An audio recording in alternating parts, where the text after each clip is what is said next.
Es de alguna forma una expresión autoexplicativa, ¿no? Bastante, si uno entiende lo que es el sentido de la noción de colonialidad, ¿no? Que es la manera en que está estructurado tanto el mundo como también las subjetividades, ¿no? Que afecta, digamos, todos los aspectos de la vida,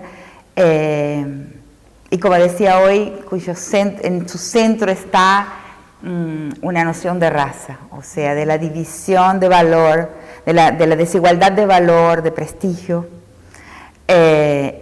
de cuerpos que son racializados a partir del proceso de la conquista, paisajes que son también racializados, y los saberes y productos de esos cuerpos. Entonces, cuando consideramos esto, nos damos cuenta que el racismo es con relación al cuerpo, y el eurocentrismo en realidad es prácticamente un sinónimo de racismo, porque es el racismo, de la manera en que yo lo entiendo, con relación a sus productos y saberes. Entonces, los saberes y productos que están producidos por ciertos pueblos y en ciertos paisajes, ¿no? Son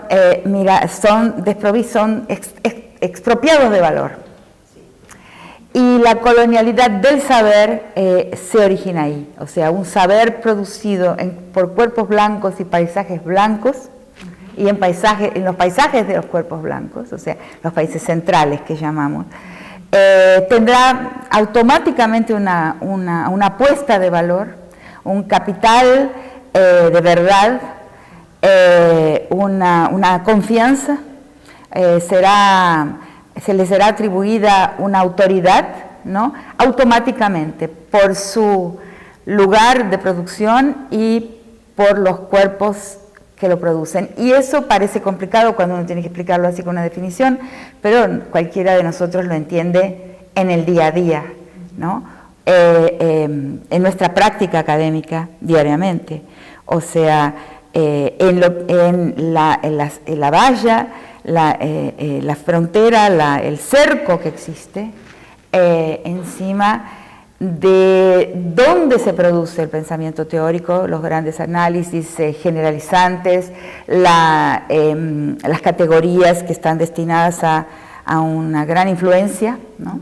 Porque aquí lo que tenemos es también una desigualdad de influencias relativas, de circulación de ideas que formatean la historia y la realidad. Entonces hay lugares, hay paisajes y hay cuerpos destinados a producir las categorías y conceptos, o sea, los modelos de comprensión, los análisis que están destinados a una gran influencia, a una gran circulación, ya nacen con su dotación de capacidad de circular e influenciar, ¿no? Y en otros lugares no hay esa esperanza, no se facilita eso, y también se propaga la idea de profesor-alumno, ¿no? Y entre colegas, de que el pensamiento producido de ese lado del mundo, en esos paisajes y por esos cuerpos, no tendrá capacidad de circulación, influencia.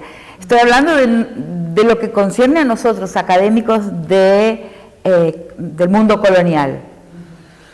Que es lo mismo, eso es muy importante para darnos cuenta, que es lo mismo que sucede con relación a nosotros mismos, en nuestros espacios domésticos, en nuestros espacios nacionales, en donde jugamos de europeos, jugamos en el time, en el equipo de los europeos y de los blancos, lo hacemos nosotros con los indios, con los negros y con las clases populares. O sea, es un esquema, una jerarquía y un bloqueo que se reproduce de los blancos de nuestro mundo hacia los no blancos de nuestro mundo, y de los blancos del mundo hacia nosotros, académicos sudacas, que somos los no blancos del mundo.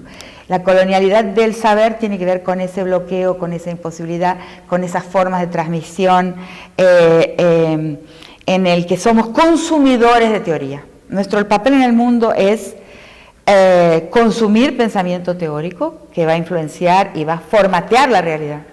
Porque la teoría no es cualquier cosa, las humanidades. Cuando fui ¿dónde estuve? En un congreso de humanidades en Bolivia. Congreso Internacional de Humanidades. Y el discurso siempre es que, bueno, las humanidades las vamos perdiendo con relación a las ciencias duras, ¿no? Que las ciencias duras son el modelo de la producción académica, en fin, de cómo se debe trabajar en la universidad. Pero es un error. El gran poder está en el discurso de las humanidades. Y ahí hay un bloqueo gigantesco de quién puede participar de la formulación de ese discurso. Es impresionante lo difícil, prácticamente imposible, que es atravesar la frontera norte-sur del sur para el norte. Y siempre digo, y lo escribí en ese artículo sobre Aníbal Quijano, que son muy pocos los discursos teóricos, ¿no?, que fueron capaces de atravesar ese bloqueo. Pero curiosamente, y eso se los digo a mis alumnos porque hoy con esta idea de que las ciencias sociales son neutrales, de que somos igual que la física, que nuestro pensamiento es neutral, que nuestra práctica científica es neutral, y les hago notar siempre lo siguiente: ¿cuáles fueron las teorías que atravesaron la frontera norte-sur en sentido contrario? O sea, que en portugués se dice que furaron el bloqueo. ¿Cómo se dirá en español? Que agujerearon el bloqueo.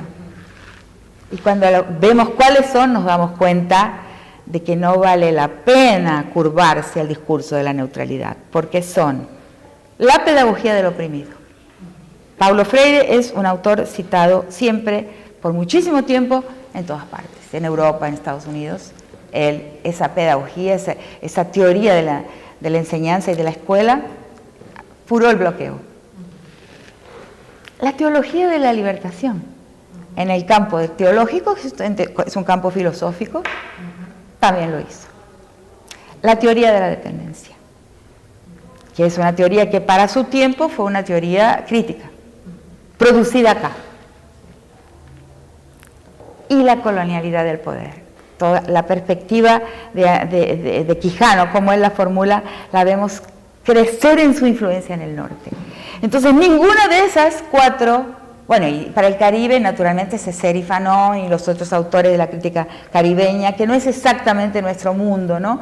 Está cercano, pero no es igual, pero también son los autores caribeños leídos en el mundo. Quiere decir que para nosotros realmente conseguir influencia, tenemos que hablar de nosotros mismos, de nuestros problemas, y desmontar la colonialidad del saber, hablando desde acá, produciendo modelos que nos interesan y haciendo esto que para mi campo, que es la antropología, le he llamado en el libro una antropología por demanda. ¿Qué nos pregunta la gente? Porque eso también existe. Se habla muy poco de eso.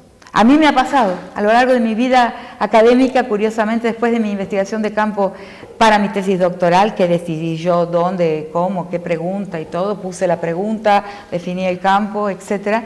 A partir de ese momento me empieza a suceder eso por décadas, ¿no? Por más de 30 años, que son preguntas. Alguien dice, ¿por qué hay tanta violencia de género en esta ciudad? ¿Por qué hay tanta violación en esta ciudad? Después viene un caso muy, muy reciente, ¿no? Relativamente reciente, comienza en 2007, que llaman al teléfono en mi casa, respondo el teléfono, y es de la Comisión de Derechos Humanos de la Cámara de los Diputados, y me dice, va a haber una audiencia pública sobre un proyecto de ley que criminaliza el infanticidio indígena y tenemos que hacer una consulta. La manera en que la consulta se hace en Brasil, que es pedir expertos, que uno dice sí, el otro dice no, y después los diputados votan lo que quieren, o más o menos, porque en este caso lo frenamos hasta el momento, pero es posible que pase ahora ese proyecto de ley como ley. Entonces tuve que ponerme a estudiar y a pensar qué pienso sobre un proyecto, nunca lo había pensado en mi vida, y a partir de ahí entra todo un campo. Siempre respondía a la pregunta, nunca dije, no, yo no tengo nada que ver con eso. Entonces, de nosotros tengo un texto que se llama Antropología y Derechos Humanos, el papel de la ética, alteridad y ética en la expansión de los derechos universales. La tarea nuestra es hacernos disponibles, es disponibilizarnos. O sea, poner nuestra caja de herramientas, la tuya, la lingüística, la mía, la etnográfica, que no son otra cosa que caja de herramientas, en disponibilidad, disponibles a una pregunta que siempre va a llegar. Una vez, un caso, porque siempre me gusta colocar ejemplos, es un ejemplo muy simple de un estudiante mío que estudiaba violencia policial y fue a un encuentro en Río de Janeiro con grandes especialistas de violencia policial y favelados, o sea, gente de las comunidades faveladas. Y los expertos hablaban sobre la violencia en las favelas de Río de Janeiro y un líder comunitario levantó la mano y les dijo: miren, nosotros no necesitamos que ustedes nos digan por qué somos violentos. Lo que nosotros necesitamos es que ustedes nos expliquen cómo funciona el Estado con relación a nosotros. Ahí está, es la pregunta.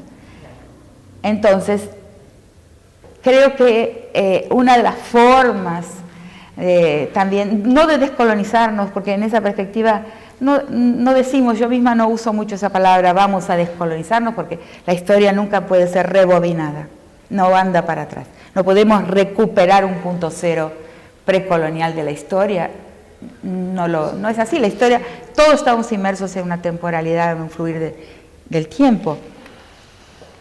Pero sí podemos abrir brechas y fisuras en el gran discurso del poder que nos contiene, nos agencia. Y esa es una forma, la disponibilidad de quien tiene una caja de herramientas, poner esa caja de herramientas ahí. Yo lo he pensado mucho, lo he ido haciendo, primero de una forma totalmente intuitiva, con la mala práctica. Ahí hay un cruce bien interesante entre las perspectivas postestructuralistas que dicen no vamos a cambiar el sistema hoy, tomar el poder, nada. Pero la mala práctica es un método importantísimo. Yo he practicado la mala práctica desde el primer día que entré en una sala de aula, de varias formas, algunas horribles. Por ejemplo, en 31 años de docencia nunca llegué en el horario. Hasta que fui al psicoanalista y te pregunto, ¿qué pasa? ¿Por qué no puedo? No puedo, aunque esté ya bañada, peinada, en la puerta no puedo salir. Stage fright, como el miedo al escenario, que uno lo tiene en cada aula, en cada clase tengo yo terror a la escena. Porque la clase es una escena, es una gran escena. ¿Por qué no puedo? Y este fue el día en que esta psicoanalista, que era mi psicoanalista antes, muy lacaniana, nunca le había escuchado la voz hasta prácticamente ese día, me dijo, bueno, porque el reloj es la ley, es el padre. O sea, porque detrás de esto hay toda una estructura diferencial de prestigio, diferencial de autoridad, de la ley paterna, la burocracia, el Estado, lo que expliqué hoy en la conferencia, o sea, el ADN estatal, el ADN de la burocracia, que es un ADN masculino, o sea, no burocratizarnos, no burocratizar la sala de aula, la clase, y la feminidad en español o feminidad. Feminidad, que en un idioma en portugués es feminidad y en el otro es feminidad, nunca sé cuál es cuál. Entonces, feminizar, ¿qué quiere decir? Informalizar completamente, llegar a una clase vincular, a una relación vincular con todas las personas con que nos escuchan. O sea, ¿cómo se hace eso? A partir de uno mismo, porque esto que te estoy diciendo después me fui dando cuenta. Mis agramaticalidades como docente y mis agramaticalidades también como investigadora y como autora. De repente la prosa es analítica, de repente la prosa es poética. Nosotros las mujeres aproximamos, ¿no?, la intimidad a lo que hacemos. Entonces, saber que eso hace parte de nuestra historia y que la historia de la burocracia es una historia masculina. Porque hay una tecnología del texto. O sea, las universidades, o sea, nosotros teníamos, o sea, si tanto en Brasil como en Argentina, una manera de hacer universidad. En mi campo eso se ve mucho más claramente, quién sabe, que en otros campos. En la antropología, cuando viene del folclore, de los estudios de campesinato que están cruzados con el folclore, hay mucho autoritarismo, casi a veces sí, y fueron muy poco, quizás en general en la mayor parte de los autores no hubo mucha inteligencia, son muy afectivos, pero está el afecto en lo que estudiamos. Hay mucha gente que salió a estudiar campesinos, indios, música folclórica, el origen de la etnomusicología. Yo conviví muchos años con una recopiladora de música que se llamó Isabel Aretz, que fue una importante etnomusicóloga en los primordios de la etnomusicología argentina. Entonces vos veías ahí que la persona estaba cazando mariposas porque le gustaba el color de las mariposas. Cuando pasamos a cazando fonogramas, ejemplos musicales, montando un archivo, ella montó un archivo importantísimo en Caracas de música popular tradicional o música indígena y folclórica latinoamericana, un gran archivo que compite con los grandes archivos del mundo. ¿Dónde estará ahora? Me pregunto, ese archivo está en la Biblioteca Nacional de Caracas, de Venezuela, en Caracas, no sé en qué estado, pero había ahí una fruición, o sea, había el estudio de algo, una forma de estudio muy archivista, pero a pesar de ese gran defecto del acopio, el mal de archivo, la clasificación, el archivo, el atesorar ejemplos, pero había un placer, había un profundo afecto por la poética de aquello que se decía que se estaba estudiando. Lo que se estaba haciendo era como una captura de eso que era un objeto de deseo. Pero hoy, cuando ese paradigma, digamos, del estudioso acopiador, archivador, un poco rudimentario, de la época de los folcloristas, pero que además combinado a veces con la ejecución, con el poner eso a circular como arte, de otra forma, ¿no? Esos archivos pasaban a circular en performances, por ejemplo.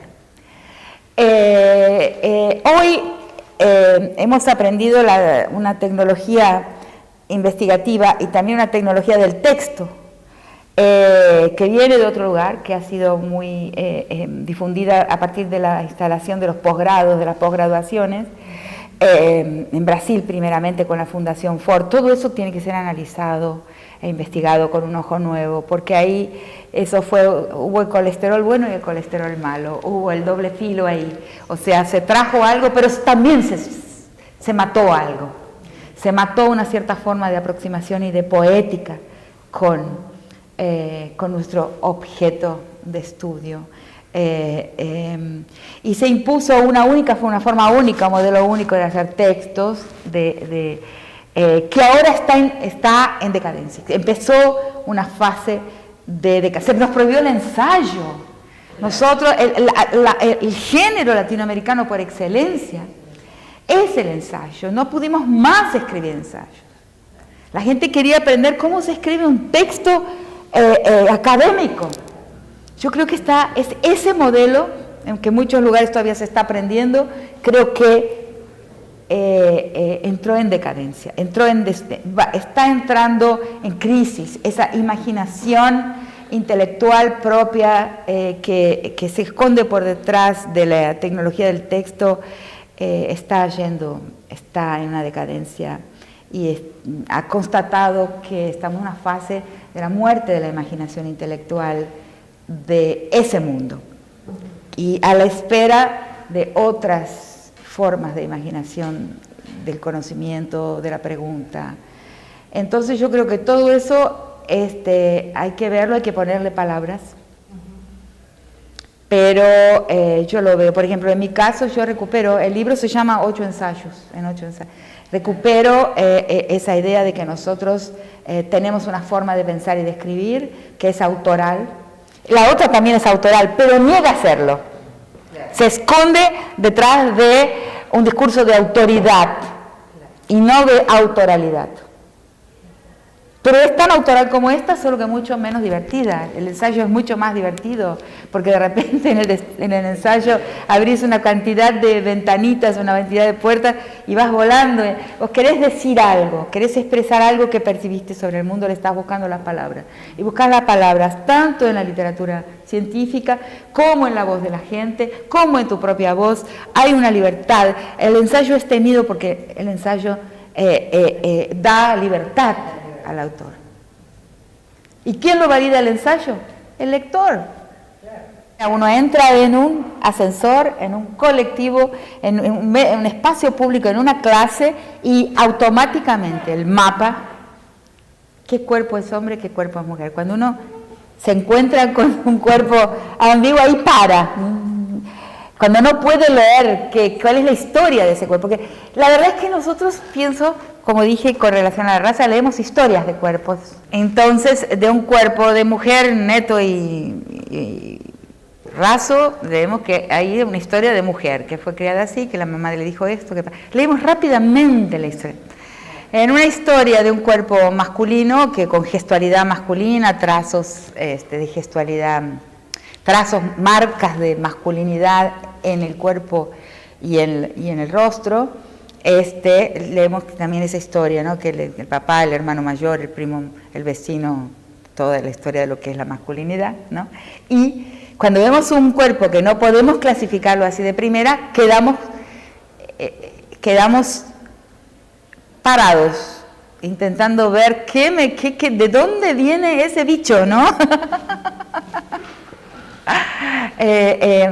Esa es la primera, cognitivamente el mapa primero clasifica ahí, pero inmediatamente después va a clasificar quién es de aquí, quién es incluido, ¿no? Quién es incluido en el trabajo, en la salud, en la escuela, tiene una familia, tiene vivienda, y quién está afuera de la inclusión, quién está excluido. Y ahí la raza, o sea, eso es la raza, o sea, ¿dónde está ese cuerpo? ¿Qué historia tiene? Viene de la esclavitud, fue mensú. ¿De dónde? ¿Qué lo marca ese cuerpo a través de generaciones? ¿No? ¿Qué tiene? ¿Qué le falta? Por eso a veces en la gente negra la inversión, en los Estados Unidos la inversión en ropa es enorme, ¿no? Porque para emitir los signos de la inclusión a pesar de la raza. Entonces la segunda, no, la lectura racial como lectura de excluidos, y la lectura racial es totalmente diferente de un país a otro. Es muy extraordinario. En la República Dominicana, que es un país del Caribe mayoritariamente negro, en República Dominicana los negros son los haitianos. Es así, o sea, la lectura racial no es simple. En países del Caribe donde hay mulatos y negros, el mulato es blanco. Por eso cuando se relata la cuestión de Fanon llegando a París, una de las páginas más tocantes, más dolorosas, yo creo, del ensayo en humanidades, es esa página de Fanon cuando cuenta su llegada a París, o sea, cuando él descubre que es negro. Y uno piensa, bueno, porque él es un gran erudito en las humanidades francesas, es una persona que conocía las letras francesas, la filosofía, el pensamiento francés, igual o mejor que un francés medio, con seguridad, pero al igual que cualquier académico, académico de las humanidades francesas. Entonces, él piensa que es francés, como muchos de nosotros lo pensamos.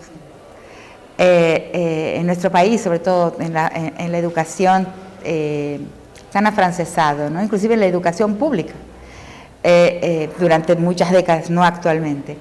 Entonces eso lleva a un engaño, eso es la colonialidad del saber, ¿no? Entonces él llega allá y pensando que es francés, el ojo de la calle, el ojo del francés en la calle, lo ponen, le ofrece un espejo. O sea, a la persona le quedan dos alternativas: aceptar ese espejo de rey, que yo le llamo hoy el espejo de la reina mala, ¿no? Espejito, espejito, estoy linda hoy, horrible. O sea, el espejo de la reina Mara, que en los cuentos ha sido crucificado, ¿no? Estigmatizado, demonizado como un instrumento maligno. Al contrario, claro, es maligno porque le dice la verdad a la reina mala. Entonces la ayuda, haciéndole sufrir, pero diciéndole la verdad. Entonces, ese instrumento es absolutamente... El papel de los intelectuales es ofrecer ese espejo a las sociedades a las que les debemos un servicio, a las que les ofrecemos, las que nos pagan por hacer este trabajo, ofrecer ese espejo, que es un espejo de palabras en realidad, ¿no? De adjetivación, de descripción, de representación. Entonces, él llega y la sociedad francesa en la calle le dice, no, de acá no sos, de acá no sos. Pero después me fui dando cuenta que porque él era originario de la Martinica, murió con 39 años, que es unos grandes pensadores del siglo XX, y en la Martinica seguramente él era blanco. No era solo porque él tenía el conocimiento de los franceses, sino porque él era mulato. Y en los países donde hay mulatos y negros, el mulato es blanco. Entonces, la raza es eso, es esa relacionalidad entre posiciones. La raza habla de posición. La gran aversión a las fórmulas facilitadoras, cuando se inventa un concepto, una herramienta, sí, y como receta, el método como receta. Para mí el método no puede ser una receta. Sí, la idea de interseccionalidad es importantísima, pero ahí tenés un grupo de gente que ya lo usa como una receta mecánicamente. Bueno, porque se cruzan posiciones agravando la falta de valor, ¿no? La ausencia de valor, y no uso la palabra mucho subalterno ni subalternidad. A veces sí, cuando es indispensable, cuando no se puede, pero es que el subalterno, por eso no dije agravando la subalternidad, agravando la posición disminuida, porque la subalternidad es solo cuando ese sujeto le habla al Estado o le habla al mundo del blanco, ahí es el subalterno, pero cuando habla entre sí no, y los pueblos hablan entre sí y deciden y deliberan de formas impresionantes. La deliberación interna de los pueblos es una realidad que nosotros no vemos. Entonces ahí, cuando están en esa deliberación, no hay subalternidad ninguna, con el ombligo adentro, en su lengua posiblemente o a su manera.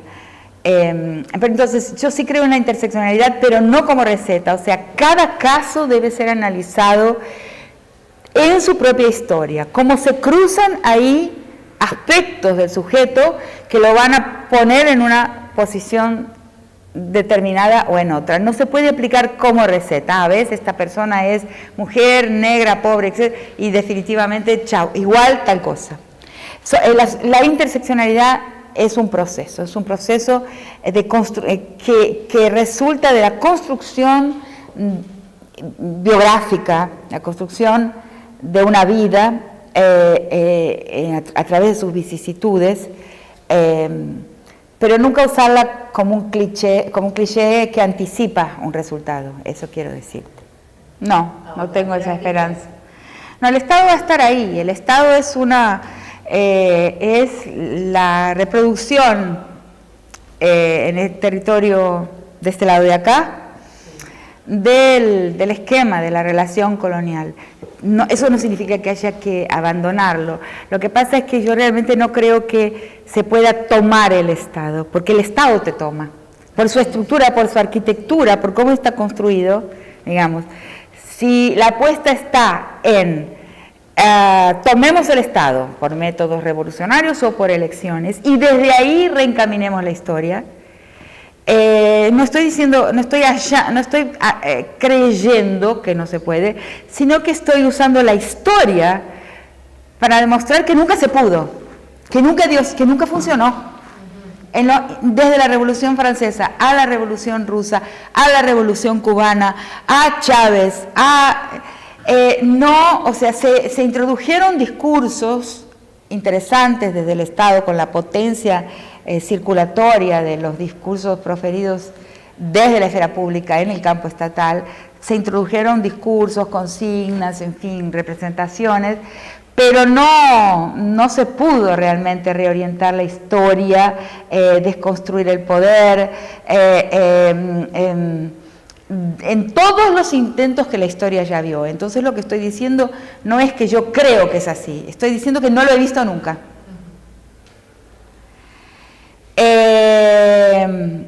Entonces, y luego cruzo con esta idea que la he escrito y que la muy últimamente, estoy hablando de lo que he pensado este año pasado como mucho, que ese Estado tiene una historia patriarcal y no se la puede desvencijar, no se la puede sacar de encima.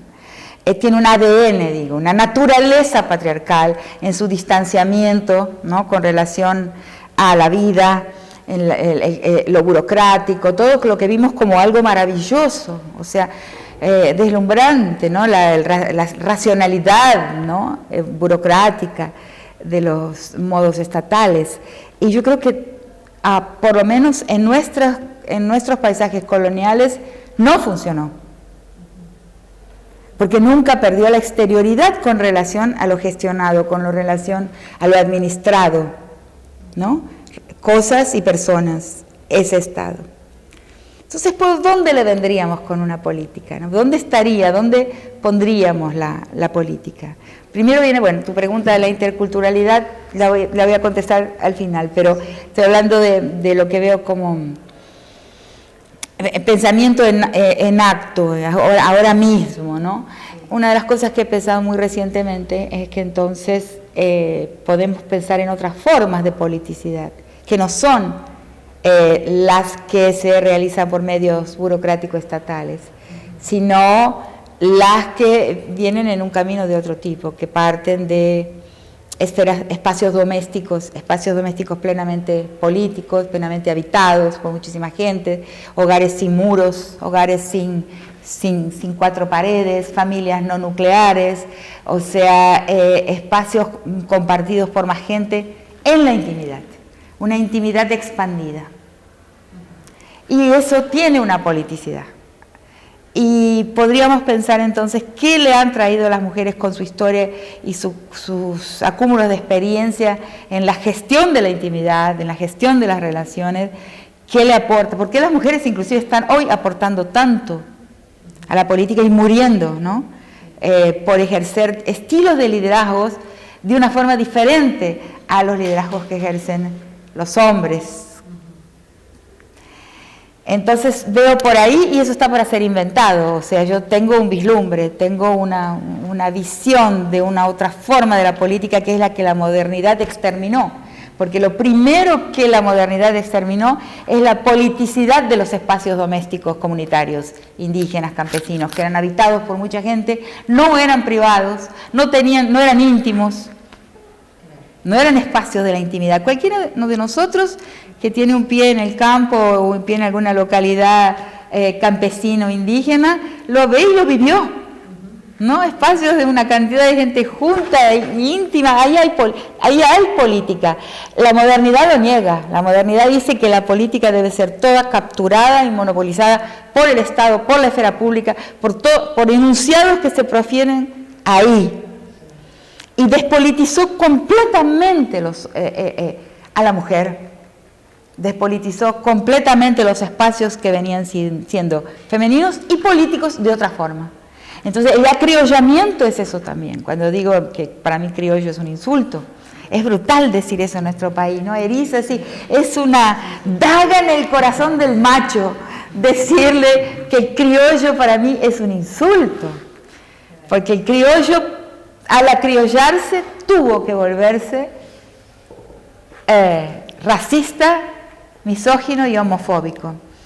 Y los crímenes misóginos y los crímenes homofóbicos son todos crímenes del mismo tipo, son todos crímenes del patriarcado, son todos crímenes contra aquello que fragiliza la posición patriarcal. Estaba mirando el libro de fotografías que me regaló Mariana Giordano, y en ese libro ves los cuerpos de los indios y los cuerpos de los magnates, de los blancos, que son asquerosos. Los cuerpos del tipo parado atrás, sacando panza, mostrando simultáneamente cómo es dueño y cómo es blanco. Y cómo es, el cuerpo te habla. Vi una película en Brasil, ahora en el Festival de Cine, que es extraordinaria, que se llama Martirio. Yo me da vergüenza decirlo, me sería más fácil decirlo, pero lo que pasa es que un pariente mío próximo fotografió la película, pero ahí ves los cuerpos, o sea, es una película sobre la lucha de los Guaymirí Caiobá, que son el pueblo más suicida del mundo, tiene los índices de suicidio más altos del planeta. Los jovencitos, los niños se ahorcan en cualquier lugar, en cualquier momento, porque no vale la pena ser vivida esta vida. Y que ellos tienen una lucha por continuar siendo un pueblo. Porque lo que hace a un pueblo ser un pueblo no es un patrimonio de costumbres, eso es peligrosísimo. El culturalismo, la cultura, que hemos usado tanto tiempo ese concepto, es un concepto peligrosísimo, la cultura como inventada por los antropólogos. El culturalismo. Porque culturalismo y fundamentalismo son sinónimos. Y hoy en día hay fundamentalismo en todas partes. Los caciques son fundamentalistas. Se decía, ay, ¿por qué la mujer no habla acá? No, porque siempre fuimos así. Ese siempre fuimos así es equivocado. La idea de que existen pueblos de historia y pueblos de costumbres es racista, es racismo epistémico, es eurocentrismo. O sea, esos pueblos repiten y otros son históricos. No, todo pueblo tiene costumbres, ¿no? Los parisinos tienen costumbres también y los indígenas tienen historia. Entonces ahí tenés ese sujeto criollo de la República que inventa un Estado y que nunca será nuestro. Que en nuestros países y en todos ha fallado esa toma del Estado para hacer el bien. Y por otras razones también. Porque para hacer el bien ese Estado necesita entregarse de pies y manos al mercado global, vender la soja, vender el oro, vender la plata, vender el coltrán en Congo, vender nuevos minerales para poder hacer ¿qué? El bienestar social y sacrificar las autonomías y soberanías alimentares, genéticas, las tecnologías de sociabilidad arraigadas, localizadas. Necesita sacrificar todo y vender el alma al diablo del mercado global para poder hacer el bienestar social y mantenerse como Estado, mantener su posición apropiadora del Estado. Es una trampa en la que caemos cíclicamente, porque pensamos que el Estado es el gestor de la vida. Lo que pasa es que viene fallando. ¿Puede el Estado proteger la vida? ¿Qué cantidad? Cada encuentro que voy de mujeres, de feministas, escucho 100.000 formas en que el Estado falla diariamente en esta idea de que él es el protector de las personas. Entonces, las personas tienen que reagruparse. No se puede inventar comunidad, ese es otro problema. Pero se pueden retejer. No se puede inventar comunidad porque las comunidades inventadas para resolver un problema, por ejemplo, economía solidaria, que fue tan importante, las economías populares durante el periodo de 2001. Las asambleas barriales, todas formas de reagrupación comunitaria, colectivista, que fueron muy importantes en la Argentina y que dejaron un rendimiento importante para la sociedad hasta hoy. Pero cuando se inventa la comunidad para resolver un problema, apenas el problema, por ejemplo, de la carencia está resuelto, la comunidad se desconstituye, porque la presión, o sea, el Estado, si hay algo que el Estado no puede hacer es devolver jurisdicción, es devolver poder, es reforzar el tejido comunitario. El Estado, masa de individuos, ciudadanía. Ciudadanía, una palabra noble, pero que en realidad es un agregado de individuos, individuos en un sentido, en un tránsito, ya no solitarios, sino encapsulados, o sea, solipsistas, ya no son ni solos, ya son encapsulados, como diría Hannah Arendt, cuando habla de los prenuncios del nazismo. Para mí esa diferencia de ella, que ella hace, que posibilita la emergencia del mundo del fascismo en Europa y del nazismo, es un mundo, unos alemanes, ella dice que ya no estaban solos, estaban encapsulados, estaban aislados. Entonces la masa de la ciudadanía puede ser una masa de un agregado de cápsulas y son muy frágiles. O sea, ese individuo encapsulado lo que tiene es una enorme vulnerabilidad, ¿no?, a ser conducidos como masa, ¿no?, todo eso que ya saben. Entonces, el Estado se relaciona con esto, con esta masa, con estos individuos, pero nunca vas a ver un Estado devolvedor de jurisdicción en el sentido de devolvedor de tejido comunitario, ni en Bolivia,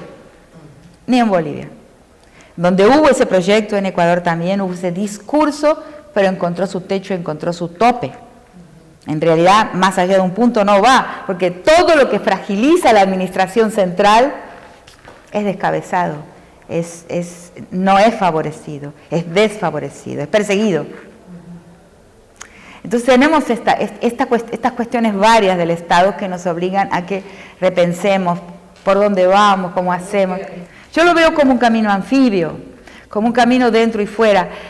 No se puede abandonar ese campo poderoso que tiene además fondos cuantiosos, porque los fondos mayores están en el Estado, y varias falsas ideas que tenemos, por ejemplo, sobre el imperio, o sea, sobre el Estado central y promotor del proyecto histórico del capitalismo, que son los Estados Unidos, ¿no? Estados Unidos, quien salva de la crisis económica a los bancos. El Estado se mete la mano en el bolsillo y recupera a los bancos de la quiebra. Si no hubiera un Estado fuerte no sería posible hacer eso. Es una fábula eso, es una leyenda, un mal mito, porque no quiero ofender los mitos. Es un gran cerebro y ahí las universidades compiten por ese alumno, compiten. En una mesa, en un remate, este alumno viene para acá, te ofrecemos esto y esto, y la otra no, te ofrezco esto. Las universidades compiten por las promesas y le dan becas, pero esos son una minoría. Pero los otros la pagan, lo pagan.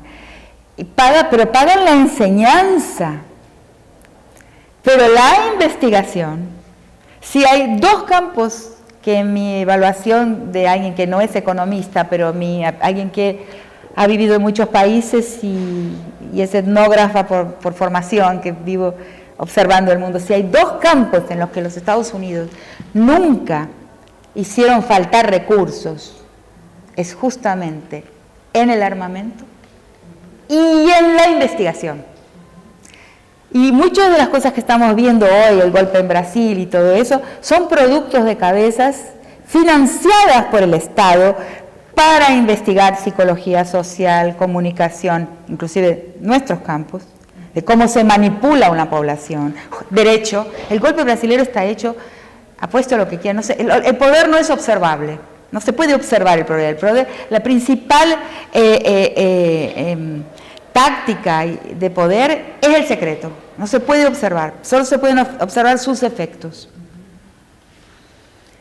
Pero el golpe que acaba de suceder en Brasil y muchas de las cosas que están sucediendo en nuestros países son juristas formados en Harvard, en esas universidades, cuyas investigaciones, cuya formación, la parte investigativa la financió siempre el Estado y cada vez con más recursos, porque ese Estado se vale de esos cerebros, se vale. Y muchos de esos cerebros académicos, grandes académicos del norte, donde realmente la apuesta es enorme en el camino del conocimiento, están en los payrolls de la CIA y están también en los payrolls de las grandes corporaciones, porque van a pensar sobre cómo no perder poder. Y escuché los otros días la ex embajadora de Argentina. Pasó en la televisión en Argentina Telesur, la ex embajadora de Cristina en los Estados Unidos, que es profesora de la Universidad del Norte, diciendo, bueno, y además dice, no hay pecado en esto, porque esos cerebros están trabajando para el poderío de su país. O sea, es relativo, ¿no? Porque están trabajando contra la humanidad.